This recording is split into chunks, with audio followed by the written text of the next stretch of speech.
Hi, my name is Charisse Janelle, and you're listening to Chapter 10 of Barbara Conklin's P.S. I Love You, book number 1 of the Sweet Dreams book series by Bantam Books, copyright 1981. Chapter 10.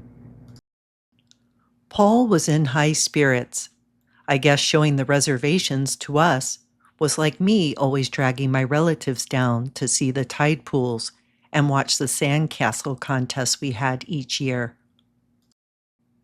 It was like when my grandfather had come to visit from back east, and I had dragged him down to the beach at 5 a.m. just to watch the surfers slide in and out over the huge, crashing waves. I wished now that I could show Paul that. I mentioned it to him as we headed for Chino's house. "Oh, I know all about that. I surf myself," Paul said. "Every summer, Dad and Mom and I head for Laguna Beach." "You're kidding," I exclaimed. "That's where I live." "Small world, huh?" Paul said, grinning. He reached over and grabbed my hand, and the touch nearly overwhelmed me. "Yeah," Paul continued. "We rent a house there, near Surf and Sand Hotel. Dad lets his assistants run the shop, and we all take off for the summer. I guess I've spent every summer of my life there, except for this one." "But why not this one?" I asked. Here Paul had been just a few miles down the coast from where I lived, and we had never once bumped into each other. Paul didn't have time to answer me because we were approaching Chino's house. A tiny house. It couldn't have been more than 2 rooms. A very fat lady with a green towel wrapped around her head waved to us from the front porch. She was clearly Indian, and she looked like she had stepped out of a painting in the book Paul had given me. She waved again and gave us a warm smile. "He'll be out in a minute," she hollered. Out bounded a boy, much shorter than Paul, his skin quite dark, but not as dark as the fat lady's. He carried a small khaki backpack over matching khaki shorts and a shirt. Joe climbed into the back seat with Kim after the proper introductions, and he answered the many questions Kim started asking. We had gone about 2 miles when suddenly Paul turned onto a rough, bumpy dirt road. "Now, this isn't the one the tourists use," Paul pointed out as we rattled along. There were so many holes in the road, his voice shook with each vibration of the car. "The other one is a toll road at the south end of Palm Canyon Drive. You have to pay to get in, but it's really worth it because you can spend the whole day here." "Can you camp overnight?" Kim asked. "No," Joe answered. "There are 4 Indian-owned canyons surrounding Palm Springs: Andreas, Palm, Tahquitz, and Murray. Tahquitz and Palm Canyons were once sacred Indian burial grounds. Now people from all over the world come here and climb on the rocks where Indians made their homes." Paul drove the station wagon under a cluster of palm trees, which seemed permanently hemmed in by huge prickly cacti. "We can't go any further in the car. This is the secret entrance, Kim." Joe laughed. "You make it sound mysterious, Paul." "No, but there are good reasons why they just can't let the tourists in during the hot summer. Fires and such. Anyway, not very many people would enjoy it. You've got to admit, it's pretty hot right now." Joe parted the prickly bushes with a stick he'd picked up. In this area, the barbed wire fence had been torn or knocked down, leaving just enough space for us to crawl through. You'd have to know it was there because you'd never see it on your own, even from the dirt road. Joe led us past a huge towering slab of rock, and there was a space for only one at a time to pass through.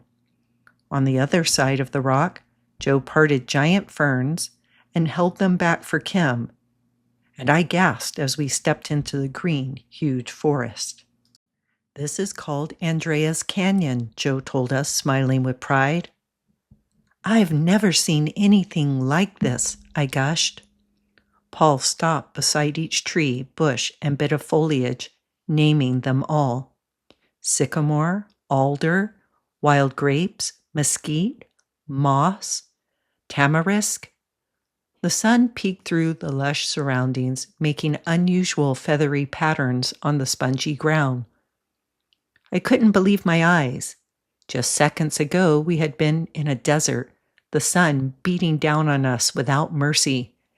Now we were in the middle of some kind of paradise. I just couldn't believe it. From somewhere off in the distance, I could hear the splashings of a waterfall. I looked over at Paul, who was right beside me. He knew my exact thoughts. "I'll show you the waterfall. The water is icy cold. You'll love it." Joe and Paul picked up the bags of lunch and carried them down the narrow path they knew so well. A lot of people visit Palm Springs and never get beyond their motel room, Paul said. I feel sorry for them, never to see this. They pushed ahead and held huge branches aside for Kim and me to pass through. Finally, we got to a trail made for the tourists. About 1 mile down the trail, we found the waterfall. It was so beautiful, so majestic. I will be able to see it whenever I call on that memory again. If you think that's beautiful, you should see the one located at the canyon's head. Come on, let's go. I'm sure even Kim can make it. Joe seemed to love to tease my little sister. I can go anywhere you guys go, Kim said bravely. We trudged on, all of us helping to carry the lunch. After about another mile, Joe pointed out an old palm tree. It has a legend, he told us. La Reina del Canyon, the queen of the canyon. I guess it is probably the tallest palm in the gorge. It stands alone, and the funny thing about it is, it's completely bare of the brown skirts that the other trees wear. It's a mystery, a real mystery. No one knows why it is bare and all the others are not. And over there, that's Gossip Rock, Joe told us. He had pointed out a huge flat boulder. Legend has it that it was so named because Indian women used the boulder to grind out the grain for the evening meal. They'd work and talk among themselves, and you can check it out for yourself. You can still see the grindstone holes on that rock. Finally, we were at the canyon's head. Joe had been right. It had been worth the hike. The gush of the water over the rocks, pouring splendidly downward, sparkling in the sunlight that filtered through the many different kinds of trees, was one of the most beautiful sights I had ever seen. I'd have to describe it in one of the books that I would write someday. This has to be heaven, I told Paul. Thanks for bringing us here. I love it. He nodded and smiled. I knew you would, he said, satisfied that he could share the beauty with someone. He looked at me for a moment, and a chill went through me. We kneeled down and touched the icy water and then scooped it up in our hands. It had the most wonderful fresh taste, and I drank eagerly. We hiked on, the cliffs forming sheer, towering walls, and we passed caves where Joe told us many visitors had found pieces of history. This land was not only the summer home of the Agua Caliente Indians, but also their farm and grazing land, Joe told us after we'd found a good spot to eat our lunch. There was a terrible storm one summer just before the tribe was to move back to the valley.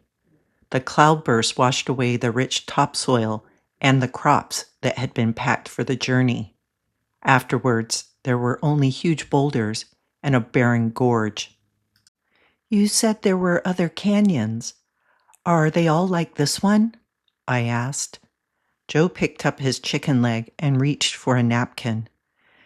They each have their own, well, I guess you can say, unique beauty. Tahquitz is closed permanently to the public now. That's because of the fear of fire in that area. It's only 1.5 miles from the center of the town. That's where the movie Lost Horizon was made. The waterfall you see in that movie is the same one in that canyon. It's a 60-foot drop over sheer granite, Paul added. Now that's a fall I wouldn't want to take. No one talked for a while. We were so busy eating. Your mom's a good cook, Joe said, finishing off another chicken leg. Thanks, Kim said. Now we don't have to carry so much back, she laughed, watching Paul take his second banana. Hiking sure makes you hungry, I added. Now, if we were in Murray Canyon, we could show you some wild ponies, maybe, Joe told us. Really wild? They don't belong to anyone? Kim asked, wiping off her mouth. We think they're descendants of horses belonging to the early Indians, Joe said. Wow, Kim said in wonder, brushing off her jeans as she stood up. Do you know that people have dug up weapons and utensils around the Indian campsites that date back 10,000 years? Joe said, standing. And there are naturally hot mineral springs, Paul added as we began to clean up our lunch. And when does this place officially open to the public? I asked Joe. Sometime in October, he answered. It's all up to how dry the weather has been. Our greatest fear here is always fire. Perhaps it was to those Indians as well. Palm Canyon? What's that like? I asked. It's fabulous for taking photographs, Paul said. I mean, people come from everywhere to do just that. There are about 3,000 wild desert fan palms on the canyon's edge. It's really beautiful. And then you hike on the trail down to the canyon floor where there are warm mineral springs bubbling out of the ground. I could really get my toes into that, I said with a laugh. Can we go there today? No, Paul said. It's best to visit just one a day, if that's okay with you, he added.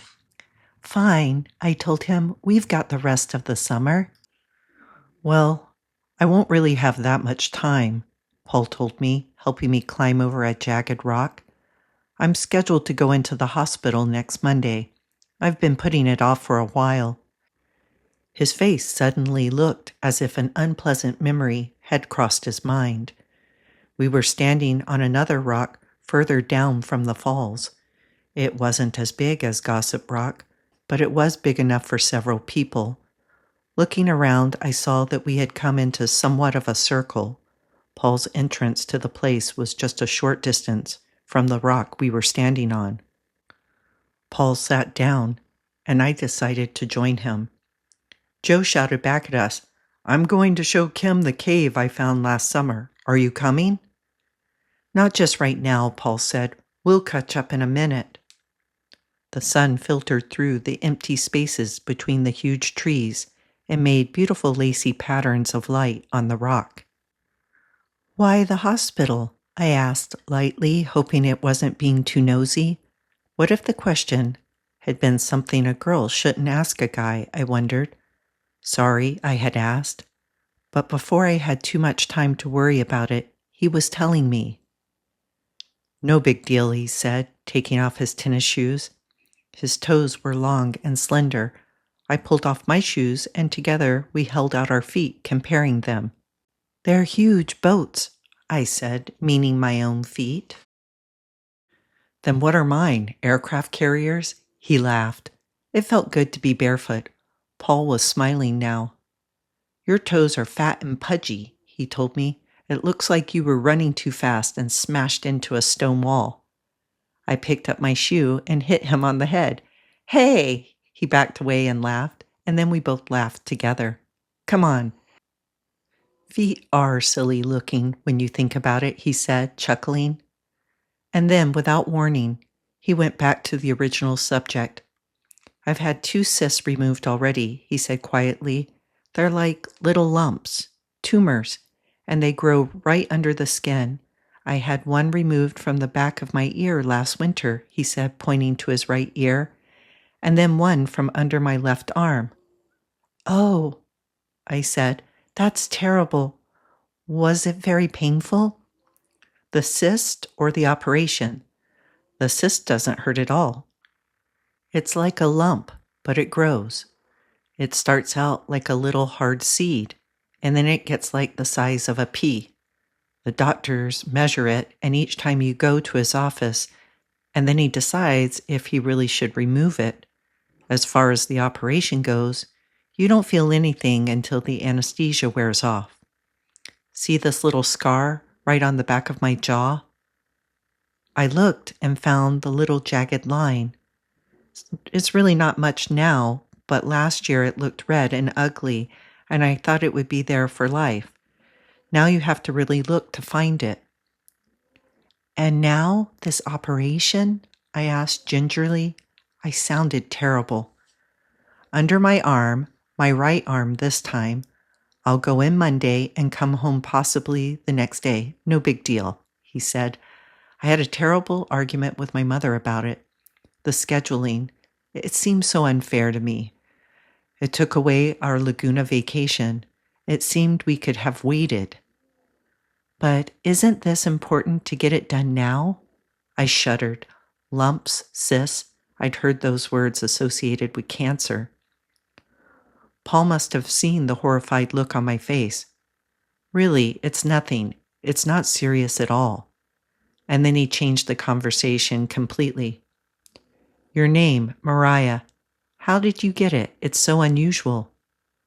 You don't like it? I asked defensively. No, Paul laughed. I like it, but it's so different. How do you spell it?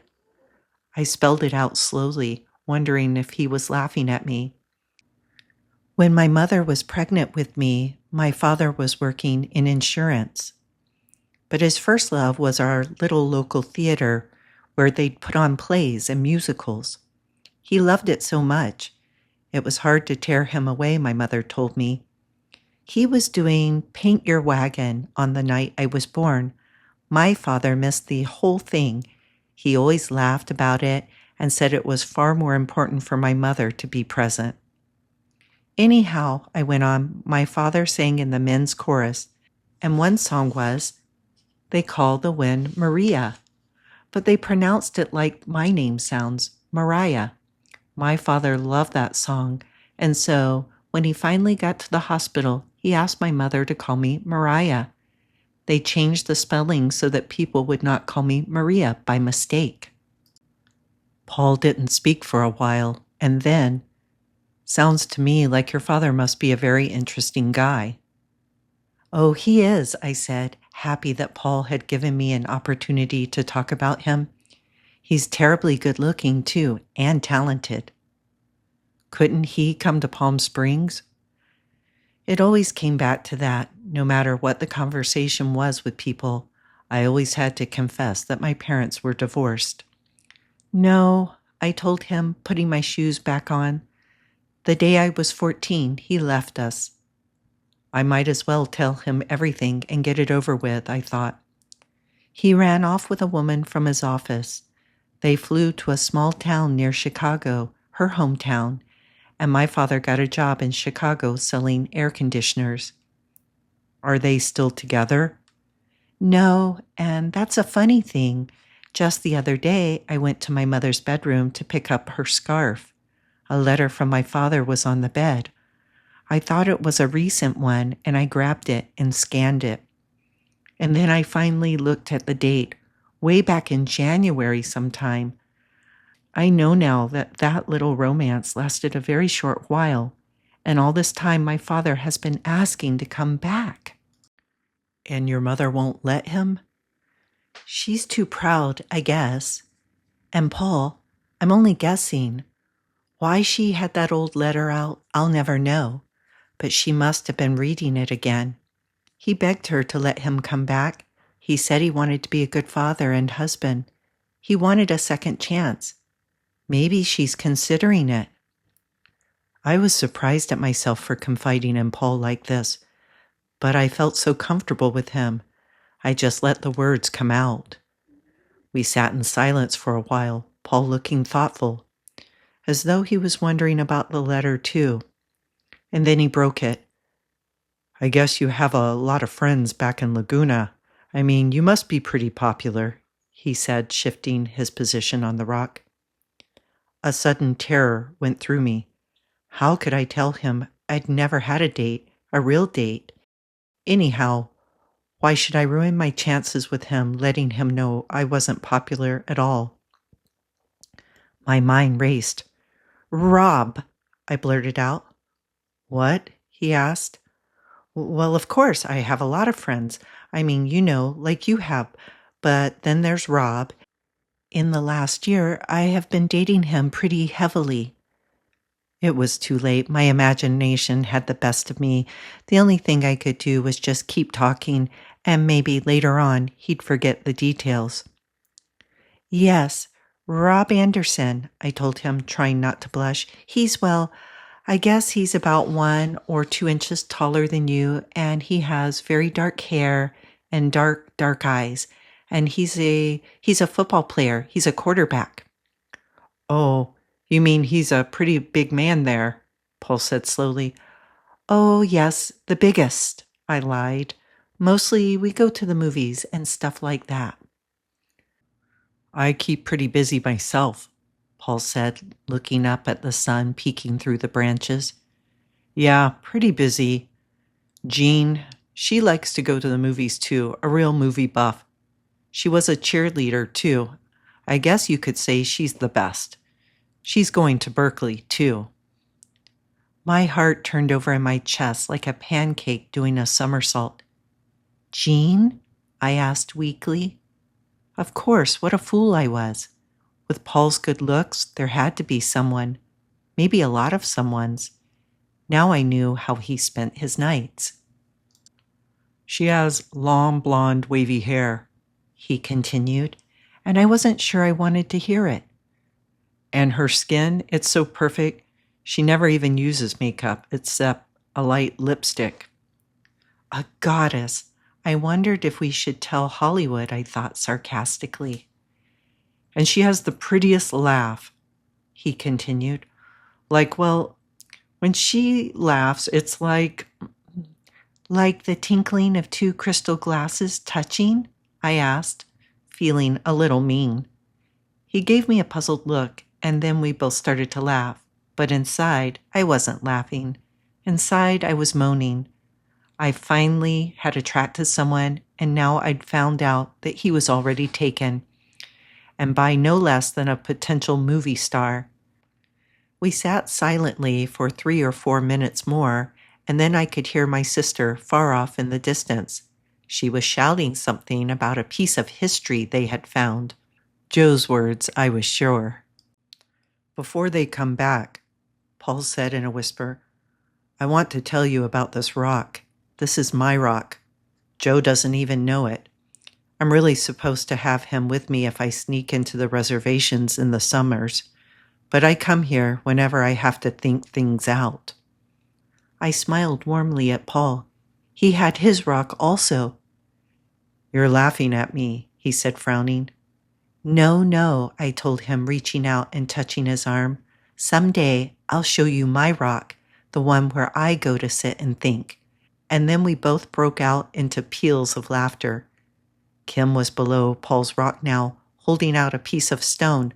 Look, she called up to us. Joe says this is a real arrowhead. It looked just like any stone to me, but I'd take Joe's word for it. Paul helped me off the great boulder. His hand felt warm and rough in mine. Then we started down the trail home. I stopped for a moment and looked back at Paul's rock. I could see where Paul's feet had trampled down the weeds surrounding the rock, where he could get a foothold in one of the slabs to pull himself up. He must come here often, I thought, to think. Paul was a lot like me.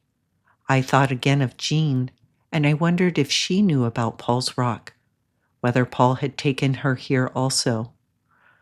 Well, easy come, easy go, and laughing again to myself, I turned back to the path and walked away. Jean or no Jean, Paul was a friend. I had no way of knowing that day that the next time I saw the rock, my laughter would have turned into tears. End of Chapter 10. Chapter 10 Commentary. It is worth noting that a big difference between the time this book was written in 1981 and today in 2025, a lot has changed about respecting the history and ownership of Native American land and rights. It was indeed an accurate narrative by the author as they describe circumstances in this chapter that would probably not happen today. One example is sneaking onto the reservation land and closed national park areas. The threat of fire is extremely dire in the western United States, so much so that greater scrutiny of people wandering on and around the dry native vegetation is more guarded. Another reference that occurs in chapter 10 is when Mariah's little sister Kim finds an arrowhead. Disturbing any historical objects on public land is strictly prohibited in the United States. I can remember back in the 1970s when people would vacation and camp in natural areas, finding artifacts such as broken pottery or arrowheads. However, touching, disturbing, or removing artifacts today is prohibited by law, and to do so would result in heavy fines and jail time.